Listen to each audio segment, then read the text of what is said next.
আজকে আমার শরীরটা খুবই খারাপ, ডাক্তারের কাছে গিয়েছিলাম। আমি এখন দেখুন কিছুই করতে পারিনি।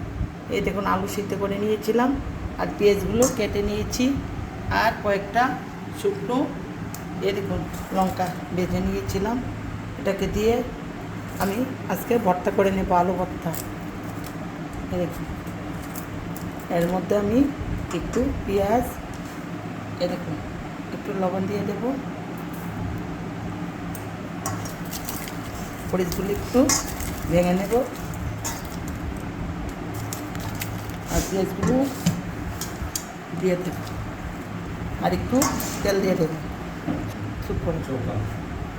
এই দেখুন একটু দিয়ে দিচ্ছি, একটু মেখে নেব, মেখে আলুর ভর্তাটা দিয়ে খাবো। আর ভেবে পাচ্ছিলাম না যে এসে তো রান্না করতে পারবো না, 10:30 বেজে গেছে। এই জন্য আমি বাজার থেকে কলা কিনে নিয়ে এসেছি দুধ দিয়ে খাবো বলে। এই দেখুন কলাগুলো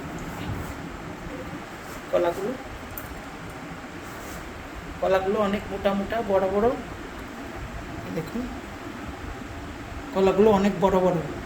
আর ওই দেখুন দুধ আছে, দুধটা গরুর দুধ, সরে উঠেছে অনেক ভালো দুধটা। আজকে আর কিছু করবো না, এটা দিয়েই আজকে খেয়ে নেব।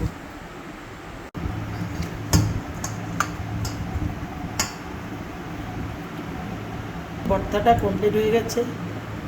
আপনারা যদি একটু অসুস্থ থাকেন তাহলে এইরকম আলু ভর্তা করে খেয়ে নেবেন, কেন করার তো শক্তি নেই।